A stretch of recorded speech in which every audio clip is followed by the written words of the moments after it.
كجزء من استراتيجيته لتحديث وتعزيز قواته المسلحة، يستعد المغرب لاستقبال طائرات تركية مقاتلة بدون طيار مجهزة بإلكترونيات متطورة لتسمح له بمواجهة التحديات الأمنية الإقليمية بشكل أكثر فعالية.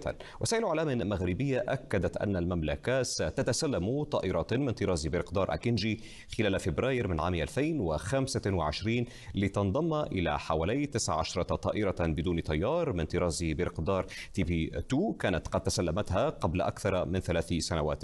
ويبلغ طول الطائرة 12 مترا ووزنها نحو 4 أطنان، فيما تصل حمولتها إلى 1500 كيلوغرام، وهي مزودة بتقنيات الذكاء الاصطناعي المزدوج، ما سيسهل على المغرب مهمة مراقبة الحدود وحمايتها.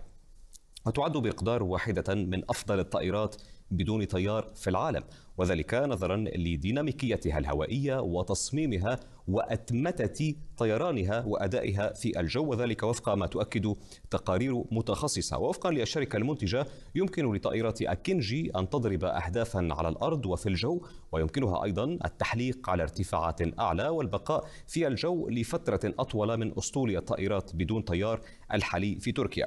ووفقا لتقرير صادر عن موقع ميليتاري أفريكا المتخصص في الشؤون العسكرية الأفريقية، تحتل مصر المرتبة الأولى في أفريقيا لجهة عدد الطائرات المسيرة بامتلاكها 267 طائرة، يليها المغرب ثانيا ب 233 طائرة، ثم نيجيريا ب 177 طائرة، وإثيوبيا ب 125 طائرة.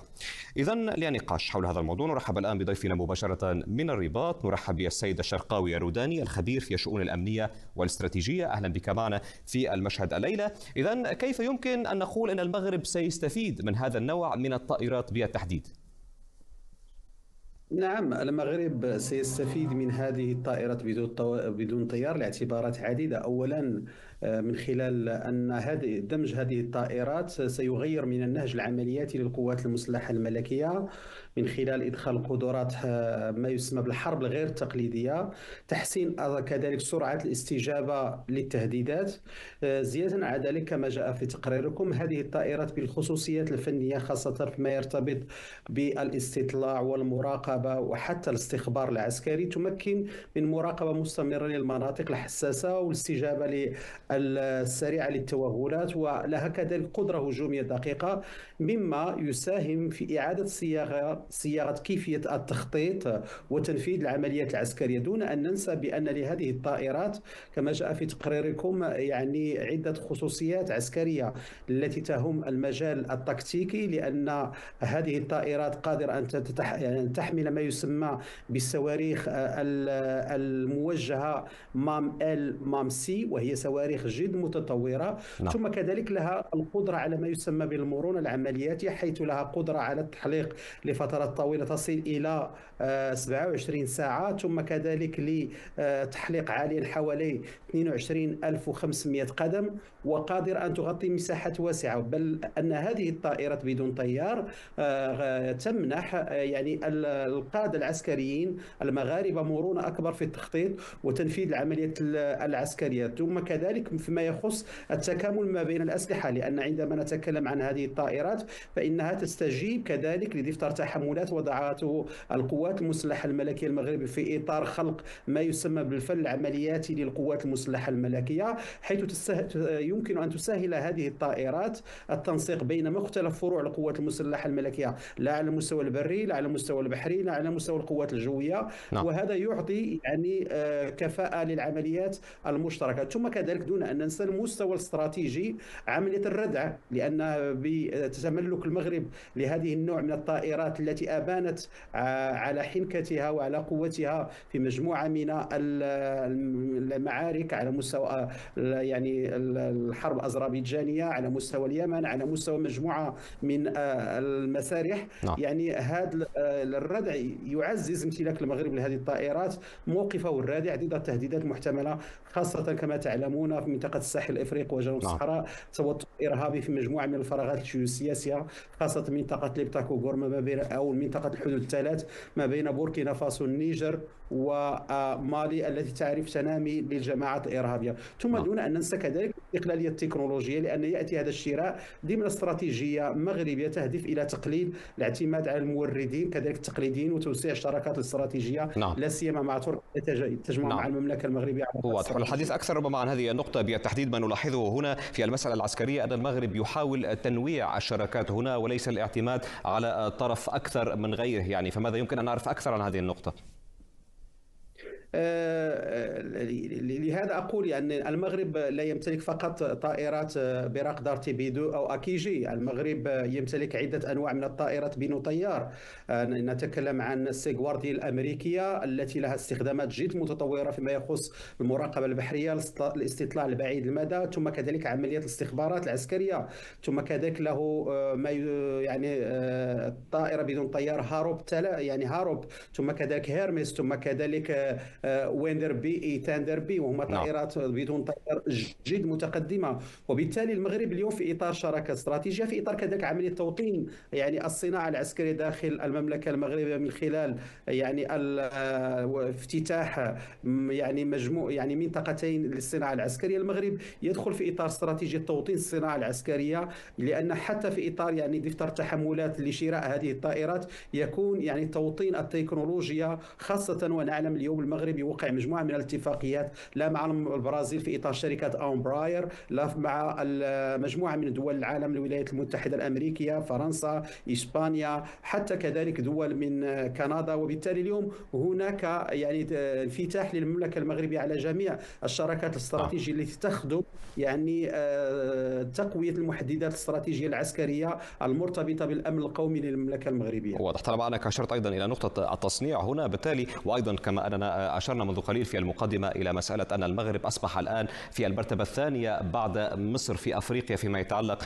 بعدد المسيرات التي يمتلكها المغرب هنا، هل يمكن أن نقول أن المغرب يبحث عن الصدارة في المنطقة؟ هل هذا هدف مغربي في حد ذاته؟ دعني أقول يعني شيء، العقيدة العسكرية المغربية بنيت على حسن الجوار، ثم كذلك أن المغرب عندما يقتني هذه الأسلحة ويطور من قدراته العسكرية ليس موجهة لأحد.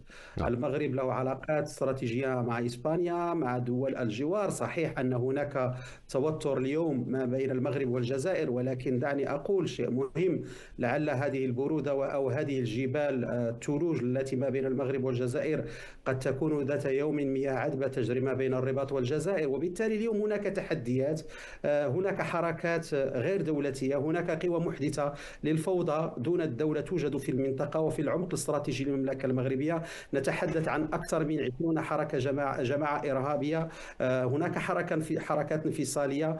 وبالتالي اليوم في التقييم الاستراتيجي على المستوى الوطني، المغرب من أجل خلق ما يسمى بالاستقلالية الاستراتيجية نعم. وخلق محددات استراتيجية في إطار يعني المشاريع الجيوستراتيجية للمملكة المغربية، دون أن ننسى بأن المغرب اليوم كما يعني تعلمون بأنه اليوم منتخب نائب رئيس الانتربول. المغرب له يعني مشاريع جيوستراتيجية مرتبطة بدول الساحل الافريقي وجنوب الصحراء ودول الافرو اطلسي في المجال الاطلسي. وبالتالي المغرب كذلك في اطار استراتيجي، هناك تنظيم لكأس العالم 2030. المغرب له مزايا جيوستراتيجية، وهذه المزايا الجيوستراتيجية سيدي المحترم تقتضي من المملكة المغربية تطوير بنية تحتية، وأن تكون يعني لها القدرة على الدفاع عن الأمن القومي للمغرب. ولكن أيضا يعني عذر عن المقاطعة، لا عيب في المنافسة أيضا، يعني ما العيب إذا كان المغرب يريد الصدارة يعني هنا؟